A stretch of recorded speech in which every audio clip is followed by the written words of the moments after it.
వేసవి కాలంలో ఎండ తీవ్రత పెరుగుతున్న నేపథ్యంలో పశువుల ఆరోగ్యంపై ఆందోళన వ్యక్తమవుతున్నాయి. అధిక ఉష్ణోగ్రతలు, నీటి కొరత, పచ్చిక లేమి కారణంగా పశువుల్లో డీహైడ్రేషన్, చర్మ వ్యాధులు, జీర్ణకోశ సమస్యలు వంటి ఇబ్బందులతో బాధపడుతున్నాయి. ఫలితంగా పశువుల ఆహారం తక్కువగా తీసుకోవడం వలన పాల ఉత్పత్తి తగ్గిపోవడం వంటి సమస్యలు రైతులను కుంగదీస్తున్నాయి. ఈ పరిస్థితుల్లో పశువులకు తగిన సంరక్షణ అవసరమని విజయనగరం పశు వైద్యులు డాక్టర్ మోహన్ తెలియజేస్తున్నారు. శుభ్రమైన చల్లని నీరు, నీడ ఉన్న ప్రదేశాలు, గాలి ప్రవాహం ఉండే షెడ్లు ఏర్పాటు చేయడం అవసరమని చెబుతున్నారు. అదేవిధంగా సమతుల ఆహారం, ఖనిజ లవణాలు ఇవ్వడం ద్వారా పశువుల ఆరోగ్యాన్ని కాపాడవచ్చని ఆయన సూచిస్తున్నారు. కీటకాల పెరుగుదలతో చర్మ వ్యాధులు మరింత విస్తరిస్తున్న నేపథ్యంలో పశువుల నివాస ప్రాంతాలను పరిశుభ్రంగా ఉంచడం కీలకమని ఆయన వెల్లడి చేస్తున్నారు. ప్రభుత్వ వెటనరీ కేంద్రాల్లో ఉచిత టీకాలు అందుబాటులో ఉన్నాయని, వాటిని క్రమం తప్పకుండా వేయించుకోవాలని ఆయన సూచించారు.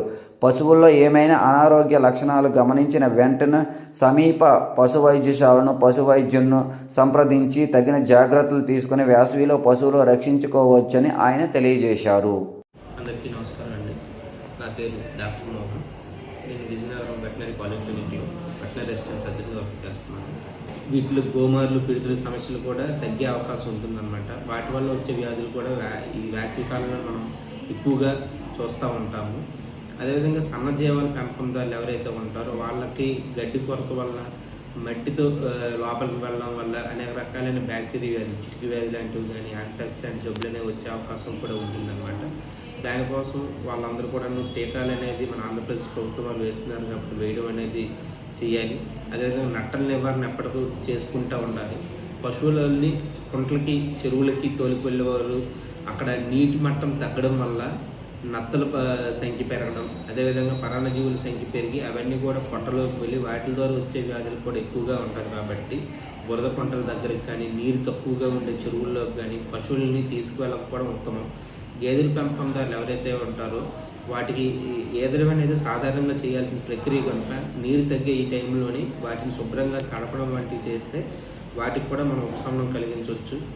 అదేవిధంగా వాటిలో ఎప్పుడైతే మళ్ళీ మన మాన్సూన్ స్టార్ట్ అవుతుందో ఆ టైం కట్ల మళ్ళీ ఎదకొచ్చి వాటి ప్రక్రియ అంతా కూడా సాధారణంగా అయ్యే అవకాశం ఉంటుందండి. అదేవిధంగా ఆడ రైతులందరూ కూడాను వీటికి దానాన్ని తగిన మోతాదుల్లో వాటి పాల దిగుబడి తగినట్టు ప్రతి లీటర్ పాలకి 400 నుంచి 50 గ్రాముల వరకు దానాన్ని ఇచ్చుకోగలిగినట్లయితే పాలు అనేది అలానే కొనసాగుతూ ఉంటాయి.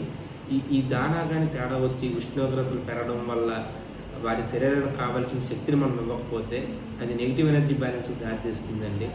పోషణ లేమికి వెళ్ళి ఆ పశువులు ఎండిపోవడం, ఎండు తెగులు వచ్చే అవకాశం ఉంటుంది. తిరుగుపురుల అవకాశాలు అనేది ఎక్కువగా అవుతూ ఉంటాయి అన్నమాట.